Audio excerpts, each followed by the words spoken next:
Victorian poverty. Having a wonderful time.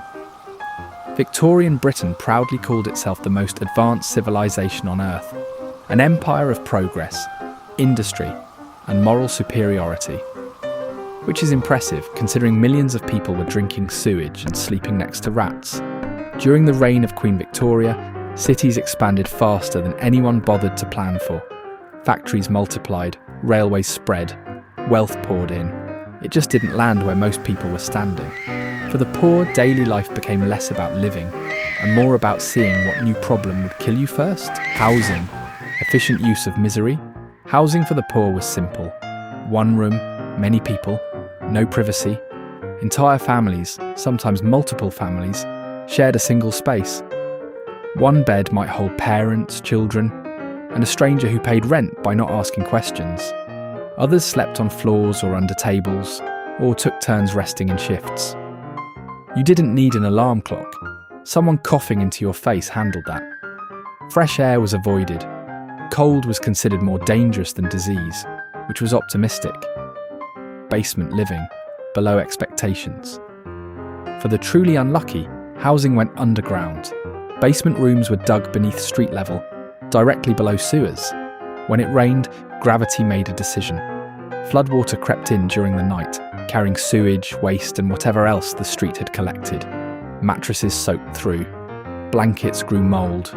Chamber pots tipped over, blending everything into a single unforgettable smell. Children woke cold, wet, and watching rats swim past them. When the water drained away, the walls stayed damp. The stench stayed permanent. Bathrooms, conceptual only. There were no indoor toilets. Most families used chamber pots kept under beds, emptied into the street or shared pits. Entire neighbourhoods relied on overflowing outdoor latrines that were cleaned rarely and complained about constantly. The toilet dance. Waiting for the latrine could take hours, so people adapted.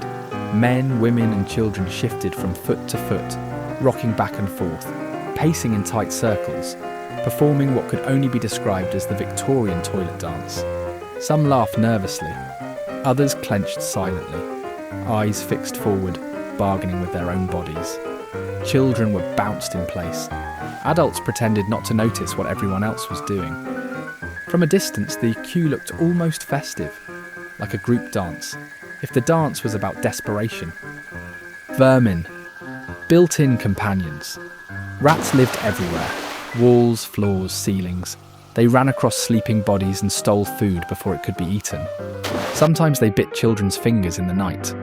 Fleas and lice lived permanently in clothing and hair. Bedbugs fed nightly, leaving bloodstains on sheets that were never washed.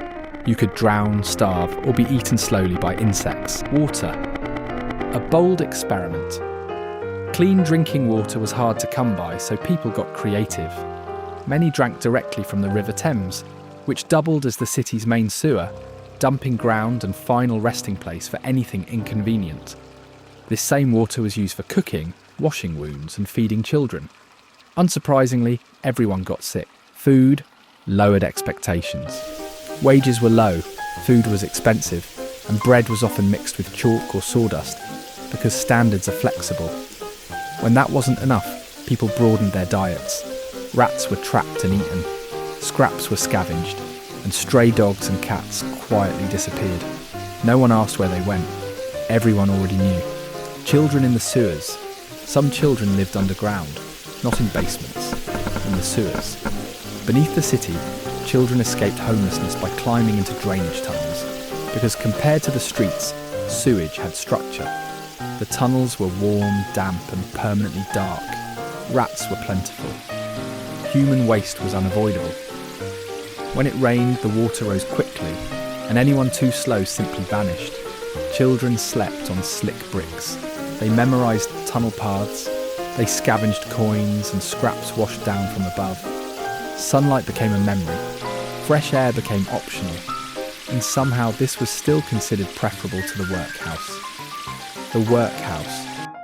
Help legally. If families completely collapsed, there was always the workhouse. Families were separated immediately because suffering works better that way. Work was endless. Food was minimal. Comfort was carefully removed. It was charity designed to hurt, meant to discourage people from needing help. The logic was simple: make poverty unbearable, and people would stop being poor.